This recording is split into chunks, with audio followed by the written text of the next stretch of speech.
Hello friends, for today's video I wanted to go through the manga and comics I plan to read, the shows and movies I plan to watch, and the video games I plan to play in the month of March.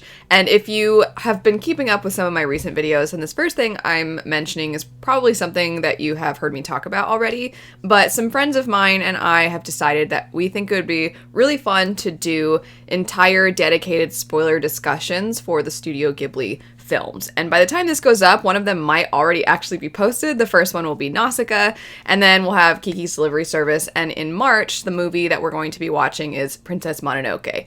And we're going to be watching them separate from one another, and then we'll come together and have our chat. It's not going to be where we all watch together, although that would be quite fun. But regardless, we're each kind of coming to the table with our own versions of how we interpreted the themes and things like that. So I think it's going to be such a good time. I'm really, really excited, as I've heard that Princess Mononoke is a good one to check out not too long after Nausicaa. One of you actually mentioned that, as there were some things about Nausicaa that they weren't entirely pleased with. And Princess Mononoke is basically like Nausicaa 2.0, I guess, with some of the elements that they were trying to bring to life and what they were trying to convey in the story. So I am really, really excited for this one. I've seen it, but it's been years, so I don't remember it basically at all. I'm really excited for this one, though. But we're going to be doing this throughout the year, and whenever we can, we'll try to fit in a second one in a month. But right now, this is the only one that is for sure set for March. After that, getting to some manga. I tend to record things pretty far in advance, so I'm not sure what volume of Vinland Saga I'm going to be at by the time this goes up, but I will be continuing on with Vinland Saga. You're probably going to just default know that I'm going to be reading Vinland Saga until I've read everything of it. And I am planning for the end of this first quarter to at least be completed with the first arc, and potentially even continuing on into the next one. And I've also mentioned that I'm hoping to do spoiler discussions with my husband for Vinland Saga, as it is one of his favorites. It's one of my favorites, and I think that each of the individual arcs deserve some attention. Speaking of favorites, I'm also planning to pick up the next volume of Spy Family. This is projected to be released on my birthday, March 19th, so I definitely plan to get to that one as soon as it arrives and read through it. I love Spy Family, and there was a section of the previous volume that was really, really devastating, and then the next section kind of returned to our usual shenanigans.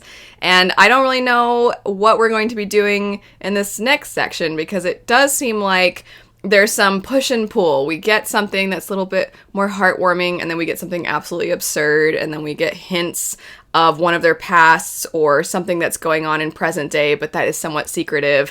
And then you have the, oh my gosh, is the big reveal going to finally happen? Because if you don't know, in Spy Family, one of them is a spy, one of them is an assassin, but they do not know that about one another. And so the whole series, you're kind of waiting like, oh, are they going to find out?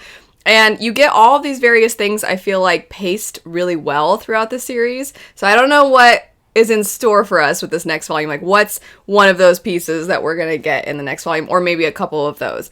But I'm just always so excited for Spy Family. It's just always a joy, a delight. So I can't wait for this next volume. After that, similar to what I was saying about Vinland Saga, this is just gonna be on TBRs until I get through it, which would be Tokyo Ghoul.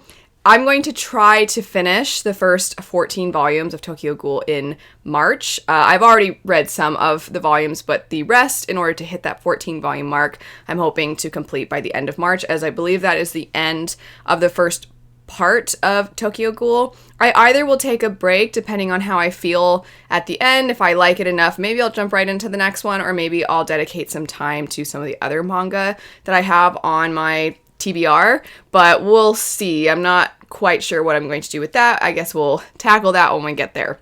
I also, I don't know, but I might be picking up more HighQ in March.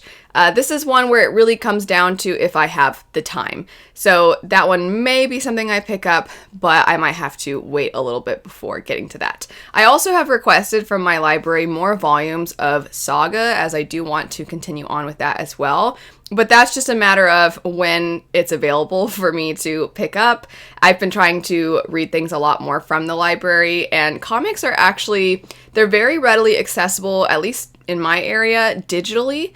But I I even though I think that the technology is amazing and the way that you can focus in on specific panels and things like that, even though I know it looks great, the colors are so vibrant, it's laid out really cleanly, there's just something about a physical copy that I so prefer.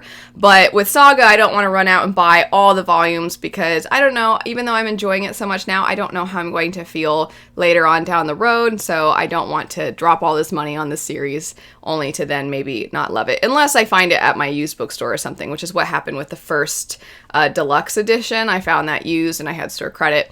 But otherwise, waiting for the library. So this one is we'll see if the library gets it in time for me to read it in March. Getting to some video games now. I am so excited because at the end of February, Final Fantasy VII Rebirth comes out, and so that's probably going to be the main video game that I'm checking out in March, as I think it's going to be the case for so many of us that are fans of this franchise. I'm really curious, actually, are you somebody who you're excited and you don't mind that they've tweaked some things, they've made some changes, they might make an enormous change that has been rumored, especially given the name Rebirth? I think a lot of us are like, is this one major spoiler about the game gonna change? I'm curious if you like the changes and you're all for them, or if you are of the mindset, just keep everything the same, why are you tweaking anything? Just take the original story and make it pretty.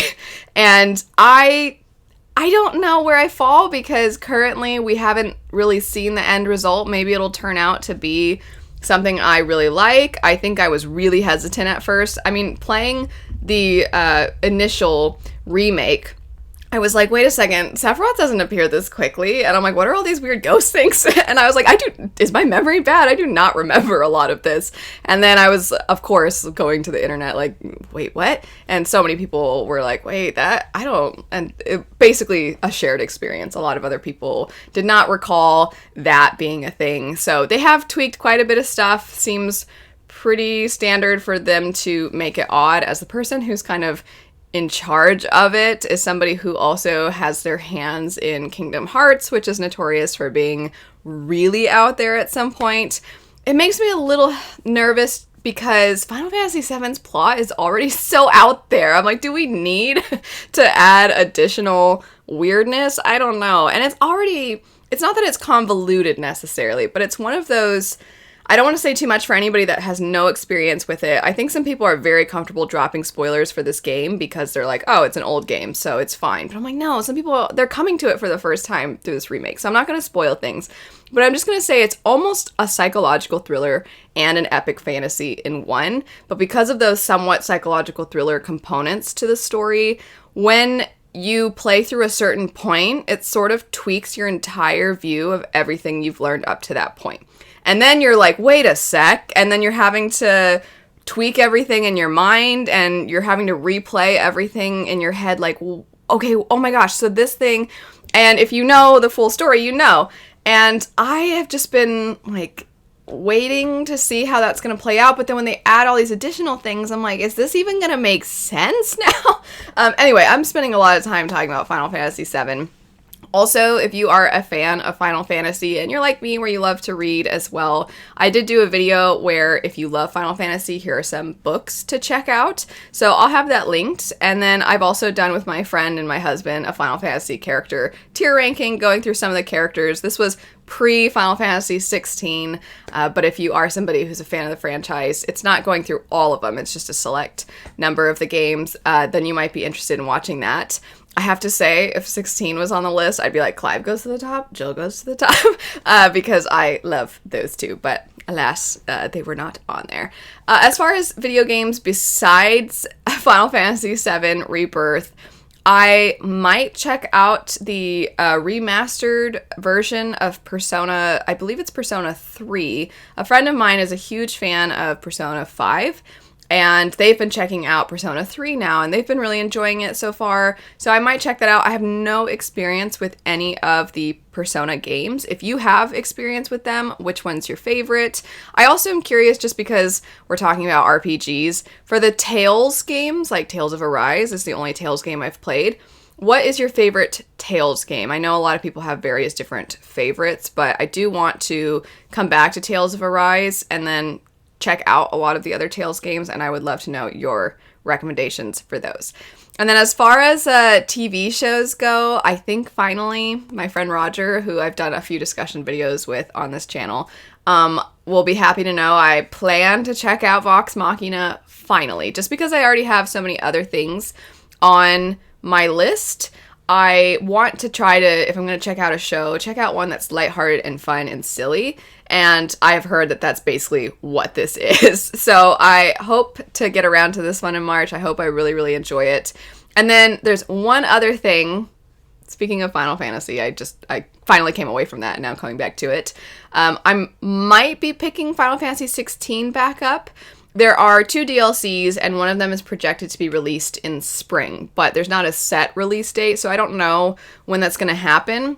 But I was wanting to start replaying the game so that when that second DLC drops, then I can just kind of replay through all of it, everything, including the first one, because I haven't played through the first DLC. So I might try to get around to that as well. But I also might wait to see if, spring can mean as soon as we get that spring date in March, or it could mean April, it could mean May. So it might take some time.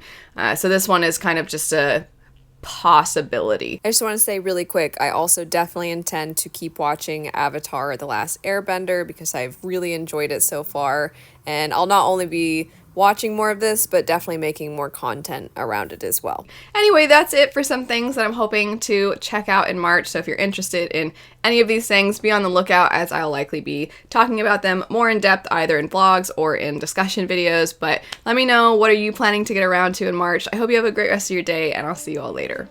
Bye.